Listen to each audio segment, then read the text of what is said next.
Montana Territory, August 1882. By the time the train hissed to a halt in the dust-choked station of Red Willow, Xavier Ashford had already decided he wanted nothing to do with her.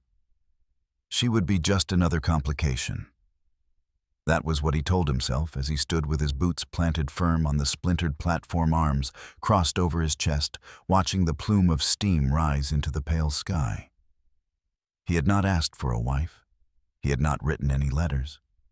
It had been his sister Clara who had sent them behind his back, desperate for him to stop living like a ghost on his cattle ranch since the war had ended.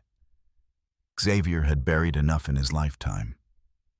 He did not need some wide-eyed woman stepping off the train, thinking she could fix him.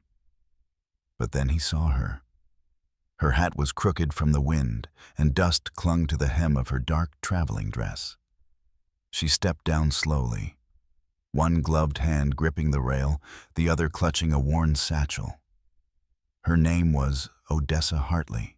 He knew that much from the letter Clara had waved at him like a winning hand. Odessa was 23 from Pennsylvania and had no family left. Her eyes scanned the platform, searching, hopeful. Then they dropped. She pressed her lips tight and looked down at her boots, and Xavier saw the tear, just one sliding down her cheek before she swiped it away, quick. He felt it like a hook in his chest. "Damn it," he muttered under his breath, and before he could think better of it, he was moving. Odessa startled when he stopped in front of her. "Miss Hartley?" he asked. She looked up and her eyes were greener than he expected. Tired, red-rimmed, but steady. "Yes." "Are you Mr. Ashford?" "I am." He should have told her the truth right there, that he never meant for her to come.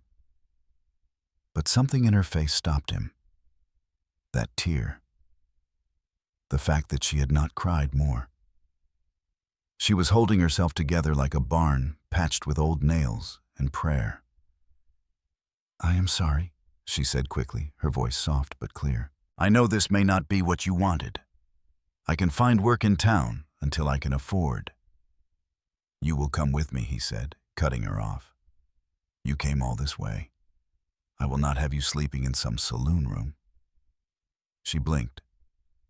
"Truly, I have a wagon waiting." He reached for her satchel. She hesitated, then let him take it. It was heavier than it looked. They rode in silence, at first the wagon creaking along the narrow trail out of town. The sun baked the hills golden. Odessa sat with her hands folded in her lap, spine straight, but Xavier could see her jaw was clenched tight. "You have family?" he asked. She shook her head once. "None left. My father died 3 winters ago. My mother before that. The man I was promised to married another before I returned from caring for my father. I suppose that made me someone else's problem to solve." He glanced at her. "You were no one's problem." Odessa looked at him, then really looked. "Your sister said you needed someone. She was wrong." She turned back toward the trail. "So was I." They said nothing more until the ranch came into view. The house was 2 stories simple but strong, with a wraparound porch and a view of the valley that went on for miles. The barn leaned a little, but the fences were solid. A windmill groaned in the breeze. Odessa stared at it all, blinking slow. "It is beautiful." Xavier did not answer. Instead, he helped her down from the wagon, carried the satchel inside, and pointed down the hall. "You can take the room at the end. I will sleep in the attic. You will be safe here." Odessa's hand fluttered over her skirt. "Thank you. I will show you the land tomorrow. You can decide then if you want to stay. I already decided on the train," she said quietly. "But I will see it anyway." That night, Odessa sat at the kitchen table with a plate of beans and cornbread barely touched. Xavier watched her from across the room while he cleaned his rifle. She was not fragile. He could see that now. She was tired but built from something solid. "You fought in the war?" she asked suddenly. He looked up. "Yes. Did you lose people?" Yes, she nodded. Me too. That was all they said. By the second day, he showed her the land. She walked beside him through sun-dried fields and across the stream that split the east pasture. She asked questions about the cattle, the soil, the weather patterns. Not once did she ask where she might fit into it all. But when he turned back toward the house, she followed. By the fourth day, she had repaired 2 shirts, fed the chickens, and started a vegetable garden behind the kitchen. By the 6th, she was laughing with Clara over coffee while Xavier watched from the porch. By the 7th, she found the grave behind the barn. He saw her standing over it at sunset arms, folded eyes wet again. She did not ask whose it was. She just stood there. "It was my wife," Xavier said, voice low. Odessa turned, startled. "I did not mean to pry. You were not." He stepped beside her. "She died 6 years ago. Fever took her and our son." Odessa looked down at the grave. "I am sorry. I did not want another wife," he said. "Not because of you, just because it hurts." She nodded slow. "I did not want to be someone's second choice. You are not."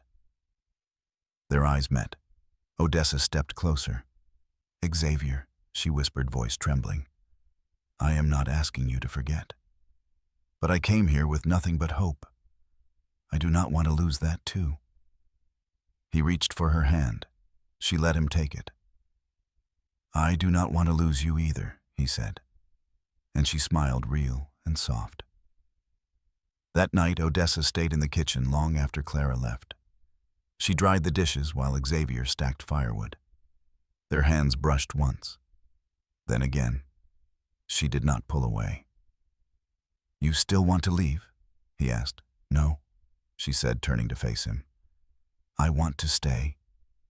His eyes searched hers. "You sure?" "Yes," she said. "I came here looking for a place to belong. I think I found it." He stepped closer. "I never wanted a mail-order bride. I never wanted to be one," she said, her voice trembling.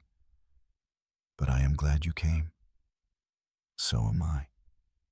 And when he kissed her, it was careful and warm, like something finally falling into place.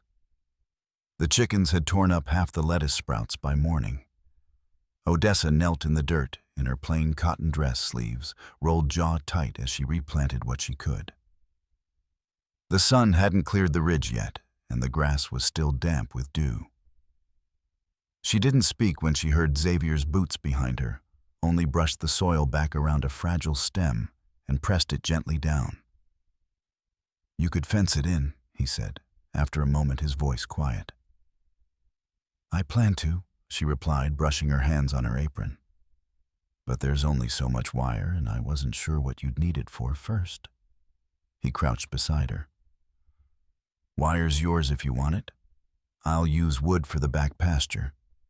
We've got a few lengths left from the lean-to I tore down last spring." Odessa looked sideways at him. "You'd give it up that easy." Xavier picked up a broken sprig of lettuce, turning it between his fingers. "You're part of this place now. What's here belongs to both of us." She studied him. "You say that like it's simple." "It can be." Odessa didn't answer. Instead, she stood, dusted her skirt, and turned toward the barn. Xavier followed, neither of them speaking, as they passed the trough where 2 calves sloshed their noses in leftover water. The barn door stuck a little from the rain 2 nights ago, and she leaned her shoulder into it until it gave. Inside the dim, cedar-scented space, she crossed to the far wall where she'd seen the wire coiled days before. She tested its weight with both hands. "Let me carry it," Xavier said. "I'm not made of glass. I didn't say you were." Still, she let him lift it, and they took it out together, stepping around a rusted plow half swallowed by grass. Odessa walked ahead, measuring distance with her eyes, then drove a stake into the ground with a rock. She didn't ask him to help, but he handed her another stake without a word. By midday, the fence was half formed, and her palms were raw. They sat beneath the kitchen window to catch the breeze, Odessa sipping cool water from a tin cup, while Xavier leaned his back against the wall. "You work harder than most men I've known," he said. "I didn't come here to sit idle." He glanced over. "You ever think about going back?"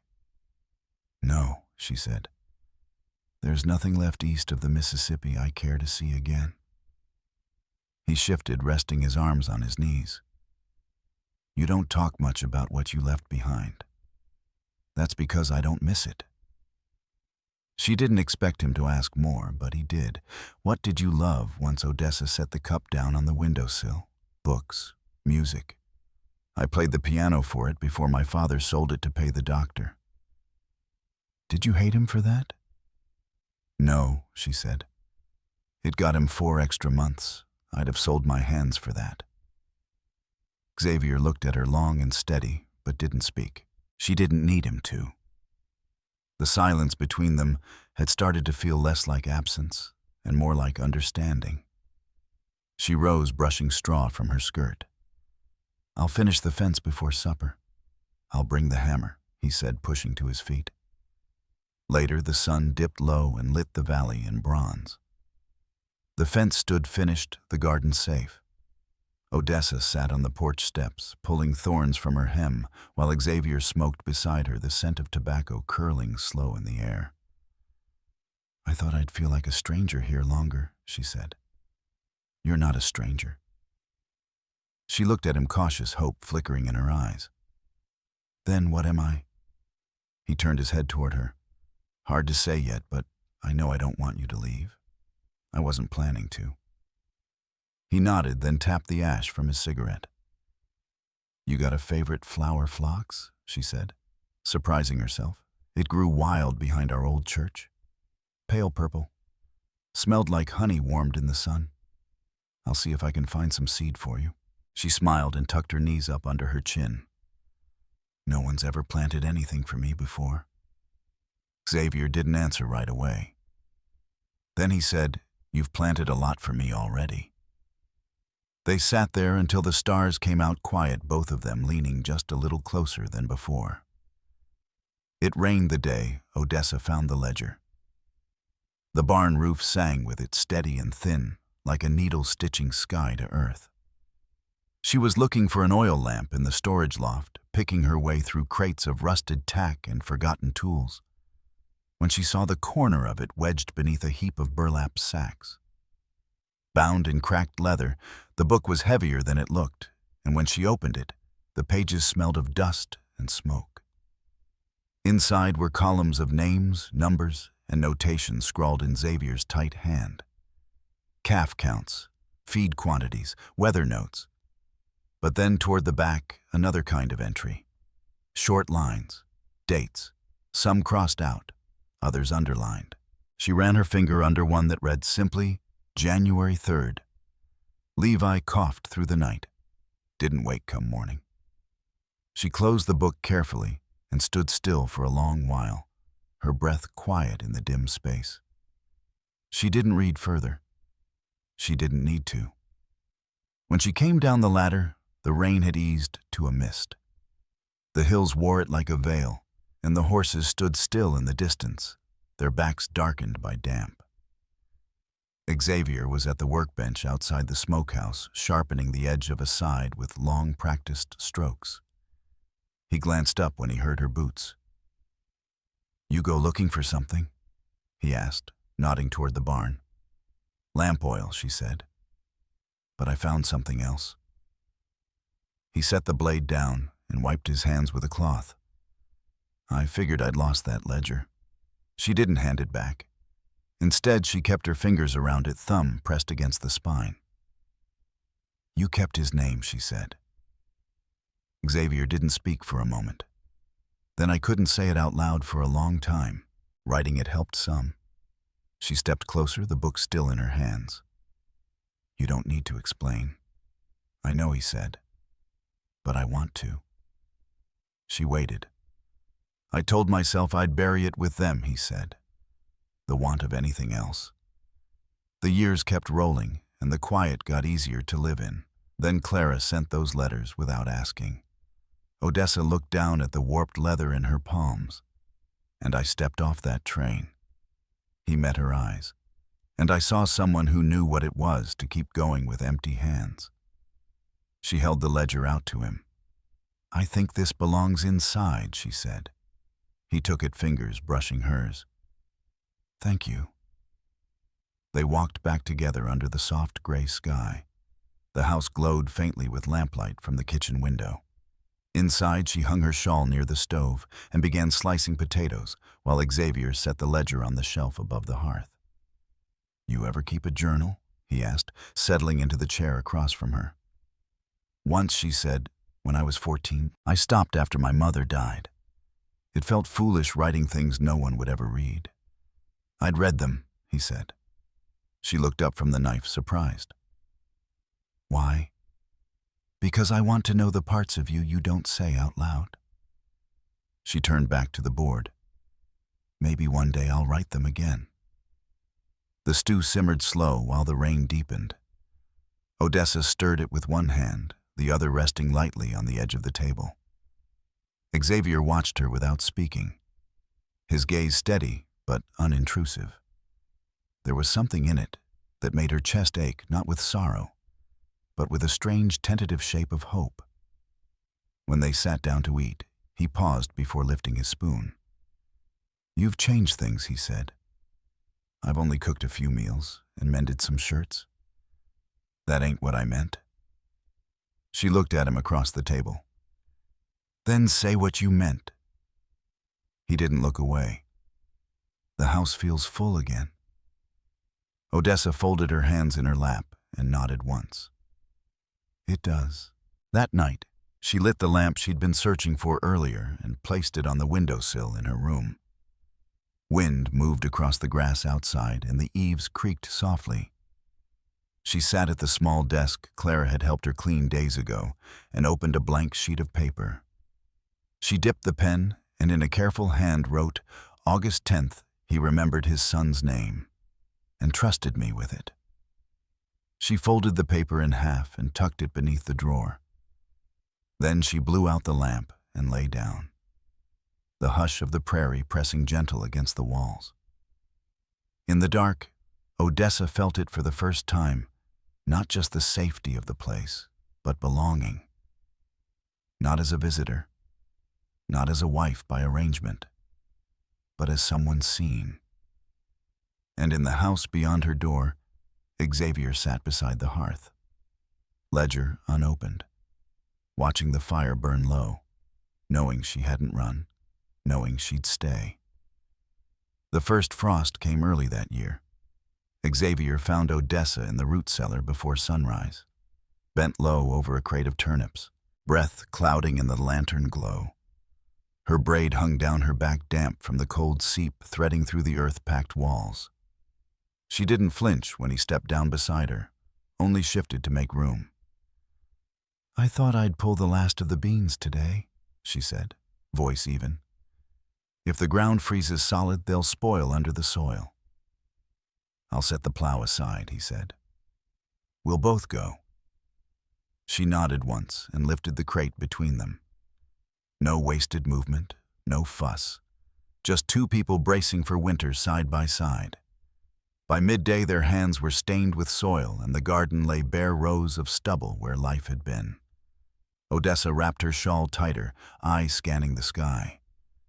"It's early for snow," she said. "Too early," Xavier agreed. "But it's coming." She looked toward the hills. "We'll need to smoke the rest of the meat soon, and I can start canning what's left of the apples. I'll bring in more wood." She paused, then lifted her gaze to his.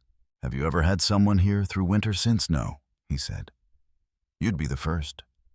That night she stitched while he read from a worn book of sermons neither of them believed in, but found comfort in nonetheless. The fire snapped low. Wind brushed the windows. She didn't ask where he'd gotten the scar down his forearm, the one that caught the light when he turned pages. And he didn't ask about the small faded ring she wore on a chain beneath her collar. Instead, she said the cellar's drying out.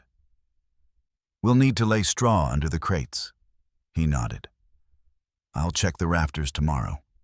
If the shingles shift, even one will get leaks. Odessa set her sewing aside. You ever think about building something new? Adding on, he looked toward the kitchen wall. I have. She waited. I thought about a nursery once, Xavier said when she was still alive. Never finished the frame. Odessa didn't move. You still have the plans? They're somewhere in the desk. She rose quietly and crossed to the hearth, warming her hands. I'd like to see them. Xavier set the book down and joined her. Neither spoke for a long while. You're not afraid of the cold? He said finally. I've been through worse, she replied. He studied her profile the way the fire lit her cheek. You're not what I expected. I never asked to be anyone's expectation. He stepped closer, hand brushing the back of her wrist. You're more. Her breath caught, but she didn't pull away. You don't have to say that. I want to. She turned to face him. Then show me. He leaned in slow.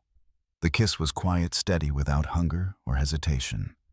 Just a meeting of truths too long held in silence. Later, she stood at the door to her room, hand on the frame. I won't leave, she said. I won't let you, he replied. And when she closed the door behind her, her heart was no longer waiting for permission to belong. It already did. The wind shifted west and brought with it the scent of pine smoke from the buttes, a sign that someone farther out was burning sapwood clean through the morning. Odessa stood at the window, hands wrapped around a mug of steeped mint leaves from her own drying rack, watching frost melt off the railings. The air no longer bit sharp, but the cold clung low to the earth, stubborn and waiting. Behind her, Xavier folded the last of the blanket rolls and secured the cedar chest with its leather strap. She heard the soft click and the scrape of his boots as he stood. They sent word from Bozeman, he said. The county clerk's riding circuit again. He'll be through Red Willow next week. Odessa turned. You mean the marriage clerk? Xavier nodded, quiet. She set the mug down. You don't have to. I want to, he said before she could finish. Not because folks might talk, not because of some letter Clara sent. Because I've had your name in my mind every morning I wake up, and I want it spoken beside mine properly. Odessa's throat tightened. She reached for the edge of the table. All right, she said. If we're doing this, I want it done in that valley east of the ridge. The one with the cottonwoods. He smiled, small and sure. Then that's where we'll stand. The following days passed with quiet preparation. Clara arrived with a bundle of muslin she'd saved. And together, they shaped it into a simple gown Odessa could wear over her winter petticoats. Xavier didn't ask for details. He spent his time hauling cedar branches and clearing the trail toward the grove, the same one where Odessa had once pointed out the dipping flight of a hawk. On the morning of the clerk's arrival, frost still clung to the north-facing slopes, but the sun broke strong over the hills. Odessa wore her hair pinned with a single silver comb, the one her mother had given her before the fever came. Xavier waited beside the cottonwoods, his coat-brushed boots polished, and a new iron buckle cinched at his waist. The clerk was a quiet man with a tired pony, and he read the vows steady, the corners of his paper lifting in the breeze. When it came time, Xavier took her hands, rough fingers folding over hers with care. I haven't always known what to say, he said, voice low. But I've known what not to lose. You're that. Odessa's voice trembled once, but held. I came here hoping for a place to land, and I found a home. Not the house, not the land, but you. I won't leave it. They signed the paper on the stump of a fallen cottonwood. The clerk tipped his hat and rode off before the sun had reached its peak, leaving them in the hush of the grove, breath misting in the air. That night, Odessa stood at the stove sleeves rolled back, stirring a pot of wild rice and bone broth, while Xavier fitted a new hinge to the pantry door. The house felt different, not fuller, not louder. just steadier somehow, like it had taken a long breath and settled into itself. After supper, they stepped out onto the porch. The sky above them was velvet dark and dusted with stars. They didn't speak, didn't need to. Xavier slid his hand into hers, and Odessa leaned against his shoulder, the top of her head fitting beneath his jaw. "You ever think of leaving again?" he asked after a while. "I used to think I would," she said. "Now I think about planting plum trees come spring." He nodded slowly. "We'll need to fence them in. Deer'll strip and bear otherwise. I figured we'd do it together." Xavier squeezed her hand. "We will." And they did. The seasons turned slow but sure. Snow came hard that winter, but so did warmth. Odessa stitched curtains from old flour sacks and filled the shelves with jars of pickled beetroot and dried apples. Xavier built the nursery frame with his own hands, sealing each beam with pine tar and care. When spring softened the earth, Odessa planted phlox along the southern slope, the kind she remembered from her childhood. They came up pale and sweet, and Xavier brought her the first bloom himself. By the time the next autumn rolled in, the house had changed again. The attic became a quiet place for books and old tools. The root cellar was lined with cedar shelves, and the nursery held a cradle Xavier had carved from a fallen elm. They named the boy Levi after the name Xavier had once written, but never spoken aloud until Odessa came. His eyes were dark like his father's, but he had Odessa's calm, steady, watchful, full of quiet knowing. One evening, as the boy slept, swaddled in a quilt Clara had pieced together from spare cloth, Odessa and Xavier sat on the porch once more, the last light stretching long across the fields. "Do you remember the night I arrived?" she asked softly. "I remember everything about it," he said. "I thought I'd made a mistake. I didn't." She looked out over the land. "I never told you, but when I first saw this place, I imagined what it might sound like, full of life. Not loud, just lived in." And now she turned to him, eyes warm. "Now it sounds like home." He reached for her hand again, and she let him. And in that moment, surrounded by the scent of earth, the hush of dusk, and the warmth of the man beside her, Odessa knew she had never been more certain of anything. They lived long, and they lived well through lean winters and green springs, through laughter and days spent in sweat and effort. But they never grew apart. Not once. And when the time came to tell Levi how they'd met, they told him the truth. That sometimes, even after great sorrow, two people can find each other in the quiet, build something real from what's left and never let it go.